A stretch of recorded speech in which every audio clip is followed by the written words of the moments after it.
میرے رسول پاک صلی اللہ علیہ وسلم نے فرمایا کسی شخص کے جھوٹا ہونے کی علامت یہ ہے، لفظ یاد رہنے چاہیے آپ کو، فرمایا کسی شخص کے جھوٹا ہونے کی علامت یہ ہے کہ وہ ہر سنی سنائی بات پر یقین بھی کر لیتا ہے اور آگے بیان بھی کرنا شروع کر دیتا ہے۔ وہ بندہ کون ہے؟ کس بات پر یقین کرتا ہے؟ انج ہویا ہووے گا، انہیں آکھیا ہووے، انہیں کیتا ہوئے، او بھائی یہ تو گا گی گا چھڑ دے، تو تحقیق کر، کچھ تو مجبوریاں رہی ہوں گی، یوں ہی کوئی بے وفا نہیں ہوتا، ذرا ٹٹول کے دیکھ تو صحیح۔ اعلیٰ حضرت فاضل بریلوی رحمۃ اللہ علیہ فرماتے ہیں کسی کے منہ سے شراب کی بدبو بھی آئے تو اسے شراب بھی نہ کہنا، شراب پینا اور ہے، شراب کا عادی ہونا، کسی کو مجرم نہ کہہ دینا، ایسا نہ ہو اس کی دعائی ہو جائے یہ شرابی ہے شرابی ہے، وہ ساری زندگی داغ ہی دھوتا پھرے، اس کے وجود سے اتر ہی نہ سکے۔ لوگوں نے کہا سرکار اعلیٰ حضرت سے کہ پھر کیا مطلب لیں؟ فرمایا ہو سکتا ہے کہ رات کو اس کے گھر میں چور آئے ہوں، گن پوائنٹ پہ اسے کہا ہو ہم بھی پیتے ہیں تو بھی پی، کسی مجبوری میں پھنس گیا ہو، کوئی ایسا معاملہ ہو گیا ہو اور تجھے سویرے تیری ملاقات ہو گئی۔ آپ فرماتے ہیں کہ عورت ننگے سر بازار میں دوڑتی جا رہی ہو تو اسے بے پردہ نہیں کہنا۔ حضور کیوں؟ فرماتے ہو سکتا ہے بیچاری کے گھر میں سانپ نکل آیا ہو اور ہوش ہی نہیں رہی دوپٹہ لینے کی اور بھاگ نکلی ہے، کچھ تو مجبوریاں رہی ہوں گی، یوں ہی کوئی بے وفا۔ میں راہ والی سے نکلتا ہوں تقریر کر کے تو ایک دوست میرے پچھلے دنوں ناراض ہو گئے، کہنے لگے میں نے آپ کے آگے ہاتھ کیا آپ نے سلام ہی نہیں لی۔ میں نے کہا بالکل صحیح ہے، اور تو نہیں میں کو گناہ کیتا؟ کہتے نہیں، تو میں نے کہا یار میں انسان ہو سکتا میں نے تجھے دیکھا ہی نہ ہو، میرا مزاج ہے، کوئی بھی اجتماع ہو، کوئی بھی، یہ چند دن پہلے ہزاروں کا اجتماع تھا، میں بیٹھ جاتا ہوں، جتنے لوگوں نے ملنا ہے جب تک مل نہیں لیتے میں جاتا نہیں۔ مجھے سیکیورٹی کے حضرات نے کہا کئی دفعہ کہ آپ اجتماع بڑا ہو تو نکل آیا کریں، ہمیں پیغام ملتا ہے کہ آپ جلدی اجتماع کو خالی کریں، آپ کھڑے رہتے ہیں تو لوگ بھی کھڑے رہتے ہیں۔ تو میں کہتا ہوں ایک شخص یار مجھ سے ملنا چاہتا ہے، میری کیا حیثیت ہے، تو میں چند منٹ کھڑا رہوں گا تو کیا فرق پڑ جائے گا، گھر ہی جانا ہے نا۔ میں نے کہا یار کسی وجہ سے میں نے دیکھا نہیں ہوگا کوئی ایسا، اور پھر ایک اور بھی تو بات ہے نا، ہو سکتا ہے میرے ذہن پہ کوئی ٹینشن ہی سوار ہو۔ میں نے کہا پہلے کبھی نہیں کہتے تسی اگے ہر واری لیندے ہو، تساں ادھر نہیں لئی، تو میں کہا ایک واری تو انج بھی معاف کرنا چاہیے بندے نے، کچھ تو مجبوریاں رہی ہوں گی، یوں ہی کوئی بے وفا، کہیں کوئی مسئلہ ہوگا، کوئی ایسی چیز آ جاتی ہے، لیکن ہم چھوڑنے کو بات تیار سمجھا کریں ان چیزوں کو اور ان پر ہمیشہ غور رکھا کریں۔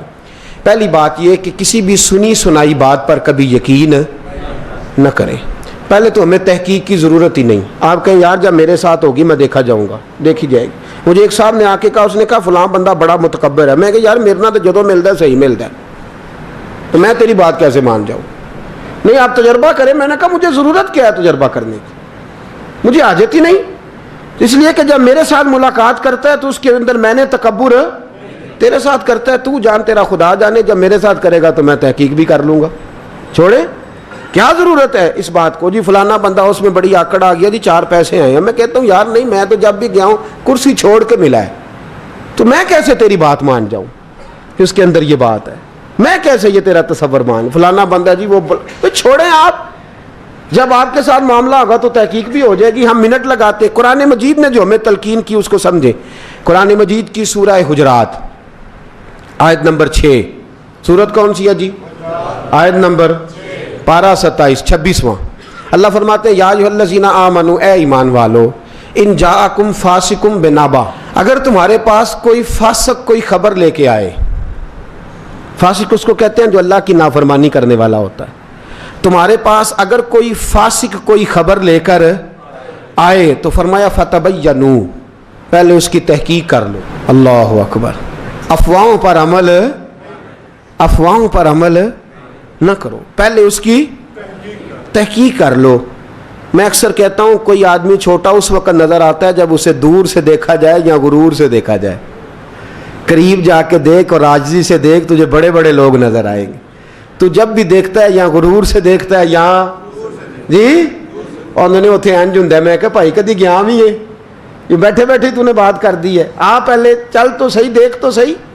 فتبینوا، جب کوئی فاسق خبر لائے تو اللہ فرماتے ہیں اس کی تحقیق کر، اچھے طرح جانچ پڑتال کر کے جو یہ کہہ رہا ہے یہ صحیح کہہ رہا ہے، اس کی تحقیق کر۔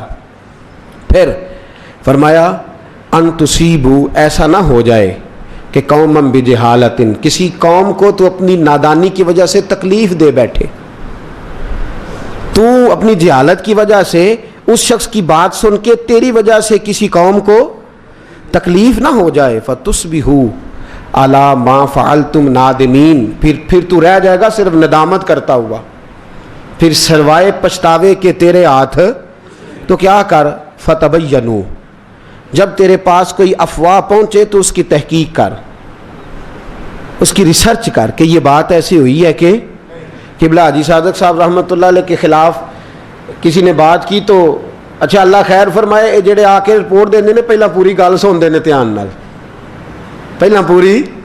مینوں ایک بندہ کہندا جی اوتھے ایک بندہ انج آندا سی پیا، میں کہا جی او فلانے پیر صاحب دے بارے آندا سی انہاں 2-3 ویاہ کیتے نے، میں کہا تم ہی تے کوئی گل کیتی ہوے گی نا تاں ہی اگوں نے کیتی ہے نا، او دی تو دس چھڑی، تو اوتھے گم سم بیٹھا رہیا جنی دیر بیٹھا رہے، میں کہ انہیں ایک پیر دی گل کیتی، تو نال 7 پیر اور لائے ہونے نے، تبھی تو تجھے بات ملی ہے۔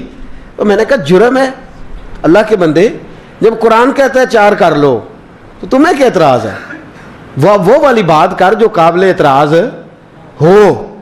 وہ فلاں پیر صاحب کے پاس بڑا مال ہے، میں کہ تینوں تے نہیں سنا لٹیا، تیرے اوپر گن پوائنٹ تو نہیں رکھی اس نے، کوئی شخص تیرے پاس آیا تو نہیں کہ پیر صاحب نے میری جیب کاٹی ہے، کوئی ملا تو نہیں؟ تو اگر کسی کے پاس ہے تو اللہ فرماتا ہے وَيَرْزُقْهُ مِنْ حَيْثُ لَا يَحْتَسِبُ، جسے میں دینے پہ آتا ہوں بے حساب و کتاب ہی عطا فرما دیتا ہوں۔